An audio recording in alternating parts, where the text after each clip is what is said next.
क्या आप भी अपने कामों को टालते रहते हो? क्या आप भी असाइनमेंट सबमिट करवाने की लास्ट डेट का इंतजार करते रहते हो? अगर मैं इस तरीके से पूछूं, क्या आप अपना काम, आज का काम कल पे और कल का परसों पे छोड़ते रहते हो? या आपको कोई भी काम कहा जाए तो आप उसमें देरी करते रहते हो? अगर आप ऐसा करते हो तो फिर ये वीडियो आपके लिए है। Hello and welcome back to my channel. आज जो वीडियो मैं आपके लिए लेके आया हूं वो है प्रोक्रेस्टिनेशन। सबसे पहले हम ये जान लेते हैं कि प्रोक्रेस्टिनेशन आखिर क्या है। What is procrastination? अगर हम इसकी डेफिनेशन पे जाएं तो हमें बताती है the act of delaying something that must be done, often it is unpleasant और बोरिंग। बहुत सारी डेफिनेशंस में से मुझे एक डेफिनेशन, दो वर्ड्स की मुझे मिली है कि डिलेइंग एंड वेस्टिंग टाइम। यानी किसी भी चीज, किसी भी काम को जब आप उसमें डिले करते हो, उसमें देरी करते हो और अपना वक्त जाया करते हो, वो वक्त जो उसमें लगाना था उसी को प्रोक्रेस्टिनेशन कहते हैं। यहां पे सबसे बड़ी बात ये आ जाती है कि बहुत सारे लोग इस बात को पहचान ही नहीं पाते कि वो प्रोक्रेस्टिनेट कर रहे हैं। और सबसे पहला काम यही बनता है कि हम पहचान पाएं क्या हम प्रोक्रेस्टिनेशन कर रहे हैं या नहीं।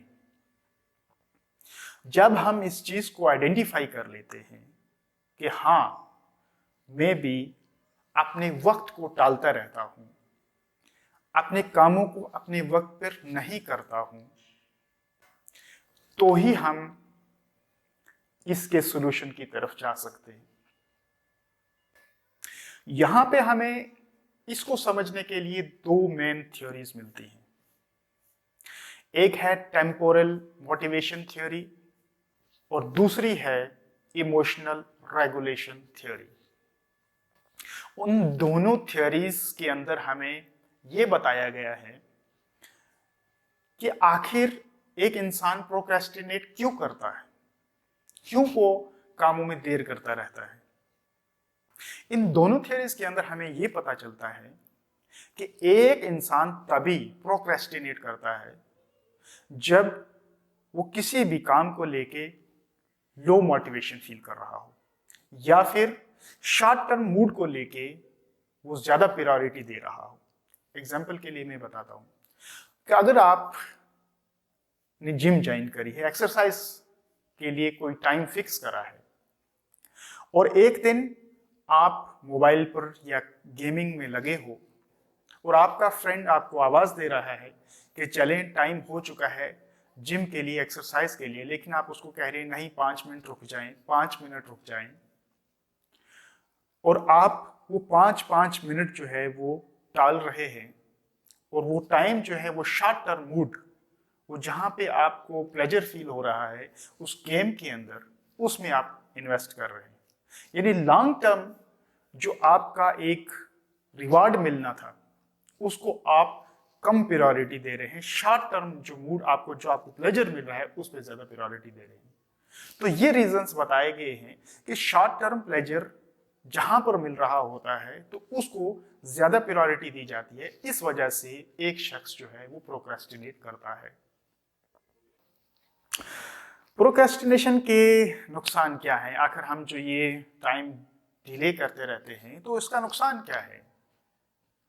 तो इसका नुकसान हमारे जो लॉन्ग टर्म गोल्स हैं, हमारे लाइफ के जो गोल्स हैं, वो टाइमली हम अचीव नहीं कर पाएंगे। और हमारे शॉर्ट टर्म गोल्स भी जो हैं, अगर हम डिले करते हैं तो हम उसके अच्छे रिजल्ट्स नहीं पा पाएंगे। तो अगर हम इसको टाइमली करेंगे तो एक तो हम स्ट्रेस भी हम पे कम रहेगा, तो हमारी लाइफ जो है वो क्वालिटी लाइफ होगी। तो इसलिए हमें ये प्रोक्रेस्टिनेशन जो है हमारी लाइफ के लिए, हमारे गोल्स के लिए ये ठीक नहीं है, तो इसको फिक्स करना बहुत जरूरी है। अब जब हमें ये पता चल जाता है कि हम प्रोक्रेस्टिनेट कर रहे हैं, हम वक्त को टालते रहते हैं, शॉर्ट टर्म मूड में हम प्लेजर को फील करना चाहते हैं, एक लॉन्ग टर्म गोल को हम छोड़ देते हैं।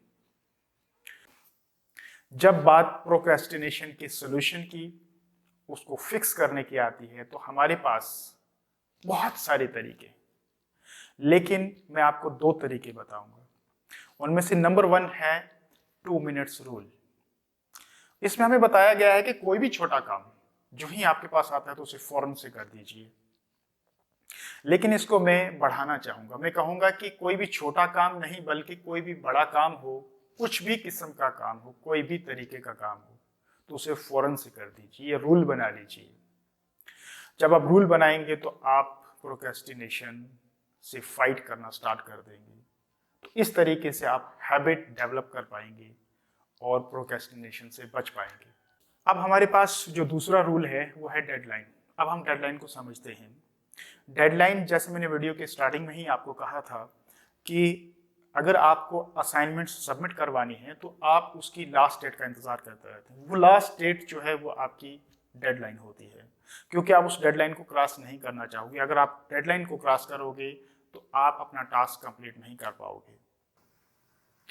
एग्जाम्पल के लिए मैं आपको बताऊंगा कि जैसे आप अगर मॉर्निंग में जब आप उठते हो, रात को ही आप अलार्म लगा देते हो। आपकी अलार्म टाइम होता है 4 बजे का, लेकिन आपकी डेडलाइन जो आप अपने माइंड में फिक्स करते हो वो होती है 4:15 या 4:20 पे, जो भी आप रखते हो। जब 4 बजे अलार्म लगता है तो आप उस वक्त नहीं उठते। आपको पता होता है, आपके माइंड में आपने फिक्स करके रखा होता है कि नहीं, अभी भी हमारे पास कुछ टाइम है, उसको आप आगे आगे लेके जाते हो, क्योंकि वहां पे भी आप शॉर्ट टर्म मूड जो है, जहां आपको प्लेजर मिल रहा होता है, नींद में मजा आ रहा होता है, उसको ज्यादा प्रायोरिटी दे रहे होते हो। और आपकी जो डेडलाइन होती है 4:15 या 4:20 की, आप उसका इंतजार करते रहते हो। और अलार्म जो लगाया होता है वो 4 बजे का लगाया होता है। लेकिन कभी कभी ऐसा भी होता है कि आपको इतनी ज्यादा गहरी नींद हो जाती है कि वो 4:20 जो डेडलाइन है वो भी क्रॉस हो जाती है। तो इस तरीके से आपके 2 घंटे 4 घंटे भी ज़ाया हो जाते हैं। तो इस एग्जांपल से हम ये समझ सकते हैं कि हमारी डेडलाइन में और हमारी एक्शन में बहुत ज्यादा फर्क था। हमारा एक्शन ये था कि हमने अलार्म जो था वो 4 बजे का लगाया, लेकिन जो डेडलाइन थी वो 4:15 या 4:20 की थी। अगर हम उस एक्शन को डेडलाइन के साथ जो आप अपने माइंड में फिक्स करते हो, अगर उसको आप कंबाइन कर देते हो, तो इस तरीके से आप डेडलाइन के आगे क्रॉस नहीं होंगे। उसी पे आपका अलार्म होगा और उसी पे आप अपना काम स्टार्ट कर देते हो। ये तो एक एग्जांपल थी। आप किसी भी काम की डेडलाइन जब आप रख लोगे कि जो ही काम आपके पास आया वही आपके काम की डेडलाइन है। कोई भी लाइफ का काम आपके पास, जो ही आपके पास वो आवाज पहुंची, वो काम पहुंच गया, वही आपकी डेडलाइन है और आपने वहीं से स्टार्ट करना है। तो इस तरीके से आप इस प्रोक्रेस्टिनेशन की हैबिट से बच सकते हैं और अपनी लाइफ को बहुत अच्छा बना सकते हैं, क्वालिटी लाइफ जी सकते हैं। उम्मीद करता हूं ये वीडियो आपको अच्छी लगी होगी। मैं इसी तरीके की वीडियोस और भी आपके लिए लाता रहूंगा। आपके फीडबैक का भी इंतजार रहेगा।